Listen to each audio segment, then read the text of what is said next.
Hey guys, this is Dr. Mooring. Again, I want to apologize for the technical issues I've had with the Zoom session today. I want to make this video basically just to do a review of and a clarification of what's due during week 6. So, just to introduce this week, we have in the past talked about face-to-face learning. We've talked about online learning. Last week we talked about hybrid. Now we're talking about the skills lab and what it takes to teach those clinical skills. So this introduction, basically what we're doing this week, you need to think about the times as a student that you attended a clinical lab. How was it different from face-to-face, classroom, didactic learning? Did you enjoy it more? Was it intimidating? But reflect on those experiences as you prepare for this week. So the objectives for this week, we're going to evaluate use of instructional videos as preparation for clinical labs. So those skills videos that we all have seen, that we watched as nursing students, that maybe you're showing your nursing students as they prepare to do a skill. If you work in the hospital, you know that when we attend these classes and there's new skills, new procedures, and new equipment, they also are accompanied by videos. So we're going to evaluate the use of those videos. Evaluate the alignment between the videos and the clinical labs. And when we get into the assignment and into the discussion board, it'll specify and say that you don't have to specifically think about nursing students.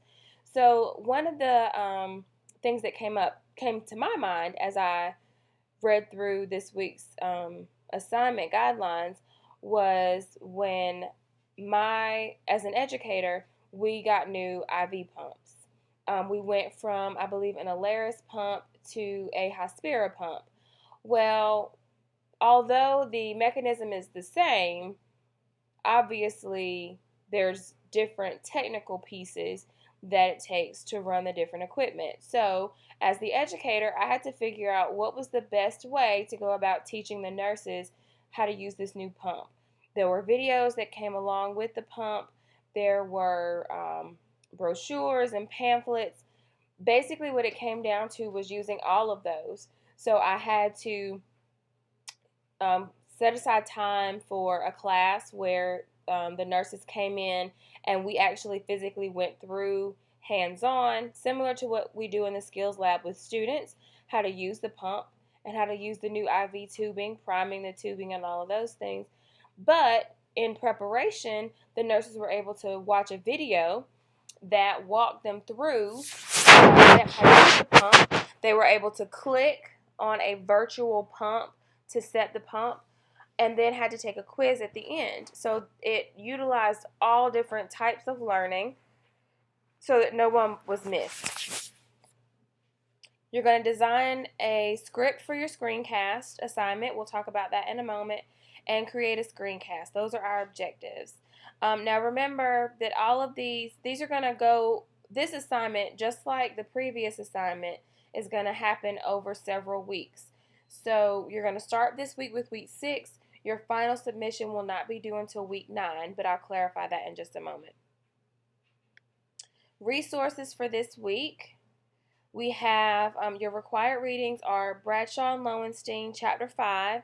So action-focused thinking, looking at the nurse's ability to critically think, problem-based learning. Now this is a very popular topic now in nursing education. Case studies, problem-solving type strategies to nursing education. So that's going to be a very interesting chapter for you to read. Then Herman Chapter 5 focuses on clinical instruction and orientation. So now we're looking more at the clinical skills, learning in the clinical environment. Again, you have your assignment planner here. Your lesson plan template is here as well. A screencast script example is available for you here, as well as a template is available for you as you start to develop your screencast. Then you also, again, have the Dr. Bristol example of what your screencast looks like. Now, this particular screencast lasts about 10 minutes. Yours should only be 3 to 5 minutes. His is going to contain some of the introduction and things like that that are not required for you. Again, remember, yours only has to be 3 to 5 minutes. And then you also have some optional readings here.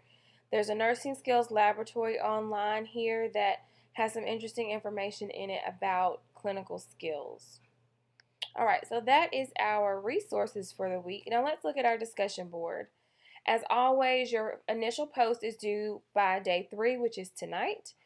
So, to prepare, you need to reflect on strategies and methods that nurse educators use to evoke critical thinking, to facilitate problem-based learning in the clinical environment. So we're looking at psychomotor. Remember, we have those 3 learning domains: cognitive, which is thinking, adaptive, which is feeling, and then we have the psychomotor, which is our physical hands-on skills or skills-based techniques. So you're going to think about, again, not just nursing students, but things that you may need to teach your nursing staff and your patients that could be engaging in that environment. So with this in mind, look at the internet, search the internet for some video demonstrations. You can do a Google search for clinical nursing skills. If you work at the hospital, it may be easier for you to use the Lippincott database, the Mosby's database, the Clinical Key.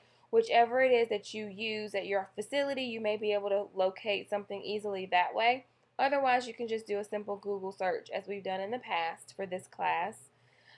Once you've selected your video, review the video, make sure you provide the link in your discussion board, identify the learning objectives and the intended audience of learners for that video. So that video doesn't necessarily have to exactly match what your topic is, but you need to review the video to identify the objectives. If the objectives are not explicit or explicitly stated, then maybe you can infer from the discussion and what content is presented as to what the objectives actually were and who the intended audience would be.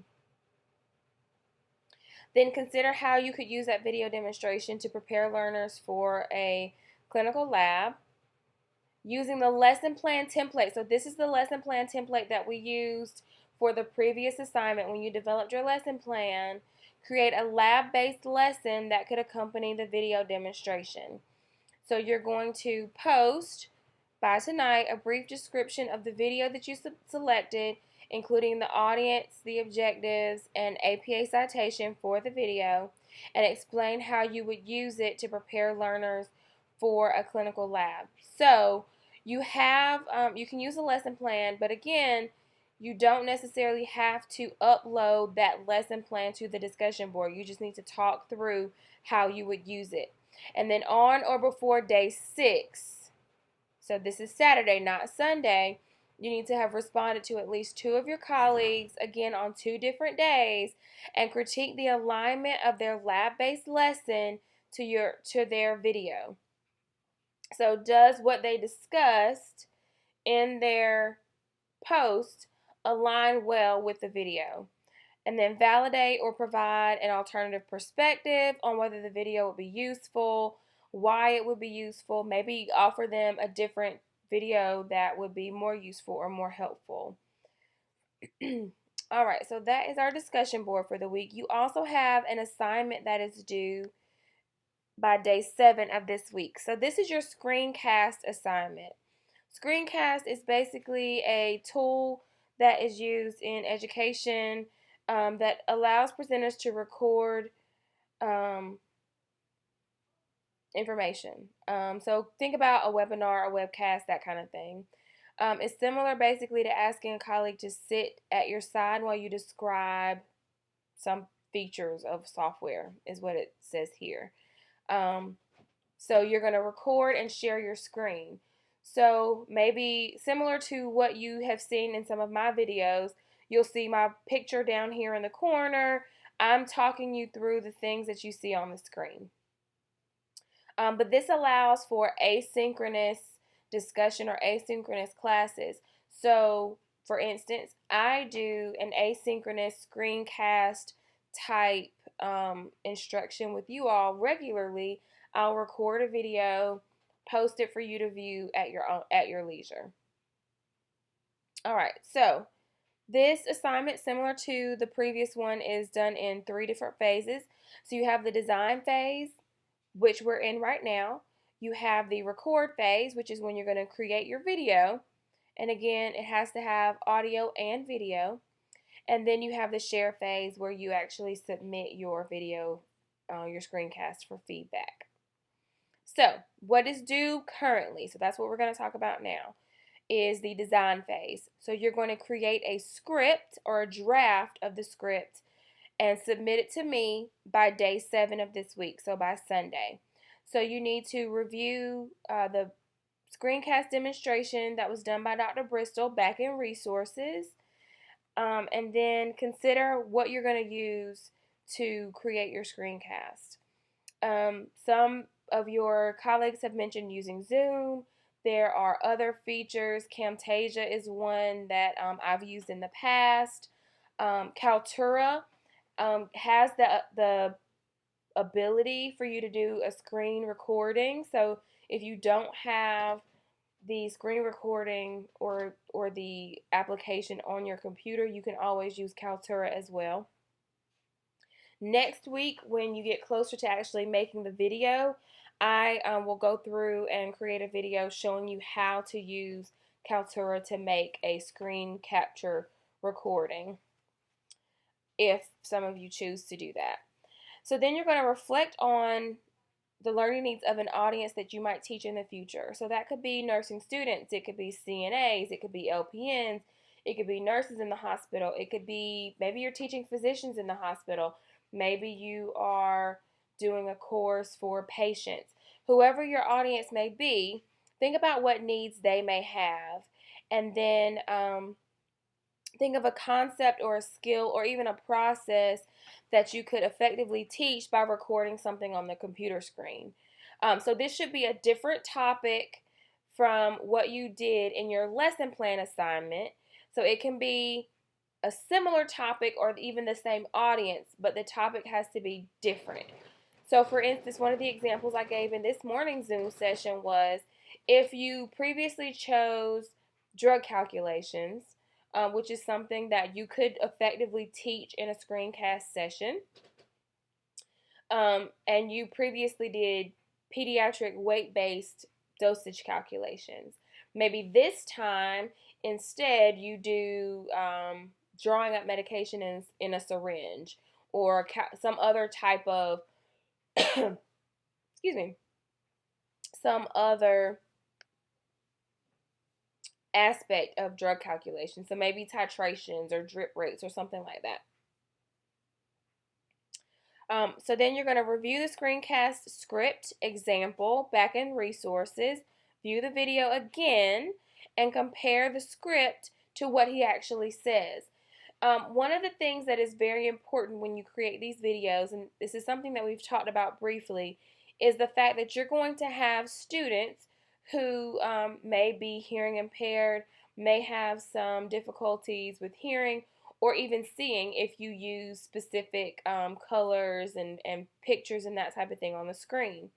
So those are the types of things that you need to worry about, making sure that your videos are accessible to everyone.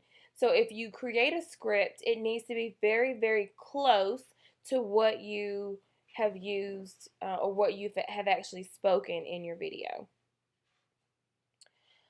So begin to write your script. It does not have to be a final script. Again, this does not have to be the final script that is submitted this week. So this week, which is week 6, you're going to submit a draft of your script to me via this assignment Dropbox here. So you're going to, again, click the link and upload your script just like you have your other assignments.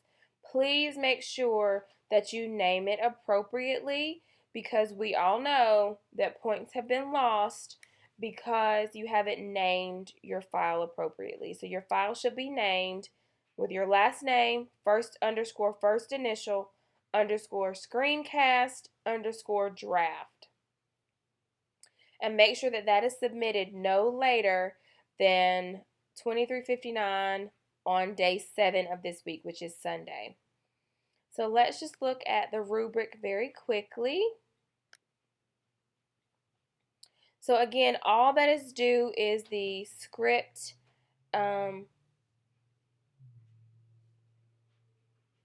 initial version. So this is week 6, so you get 25 points for this particular portion. So you're going to create a draft. So you get 20 points for submitting it on time, and you get 5 points for naming it correctly. So again, I am not grading your script on accuracy, on the content. I am simply this week only looking at whether or not you submitted it on time and named it appropriately. I will give you feedback, and that feedback will be used later in the coming weeks to submit your final version and to develop your actual video. So that is our assignment for the week, as well as our discussion board.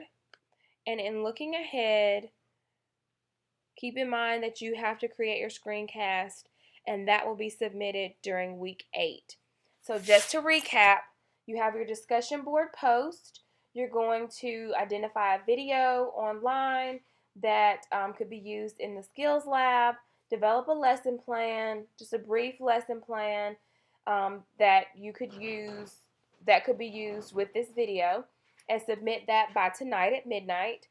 Then by day 6, you need to have responded to 2 of your peers on 2 different days, discussing the alignment between the lesson plan that you created and the video that they selected.